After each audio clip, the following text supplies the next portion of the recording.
আসসালামু আলাইকুম। ফসল বিডি চ্যানেলে আপনার স্বাগতম। তো অবশ্যই আপনি স্ক্রিন দেখতে পাচ্ছেন পেঁপে আর কলা একসাথে। তো গতকাল আমাদের এমনি প্রচণ্ড ঝড় এবং পানি হয়। তো পানি একটু কমই হয়েছে, সাথে ঝড় হয়েছিল।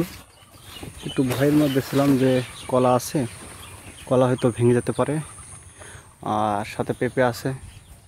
যেহেতু গাছে পেঁপে আছে সেজন্য একটু ভয় লাগে, যদি ভেঙে যায় তাহলে তো পেঁপেও যাবে, কলাও যাবে। আর গাছে বেশ ভালো পেঁপে আছে। আর মাটি এই যে দেখতে পাচ্ছেন, সেচ দেওয়ার কথা ছিল আজকে সেচ দিব না, একটু সেজন্য ঘোরাফেরা করছি।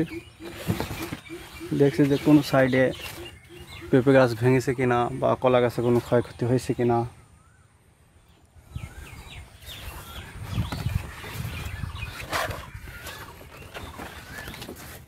দেখেন কলা গাছে কী পরিমাণে বডি হয়েছে, ভালো সুন্দর বডি হয়েছে। নিচে পেঁপে দেখেন,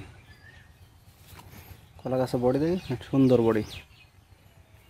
এখন থেকে যদি কলা ট্রিটমেন্ট করা যায়, বড সেভাবে যদি কলা তৈরি করা যায়, তাহলে মনে করবেন যে এইসব কলাগুলো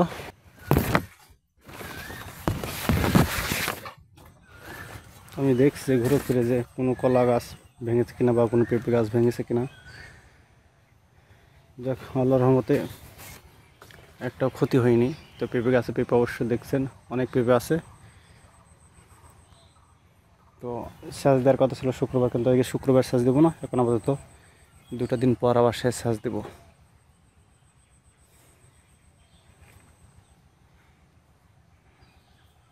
আশা করি আমার ভিডিওটা ভালো লেগেছে। ধন্যবাদ সবাইকে। নিয়মিত কৃষি সম্পর্কে ভিডিও পেতে অবশ্যই ফেসবুক পেজ এবং চ্যানেলটি সাবস্ক্রাইব করবেন। ধন্যবাদ।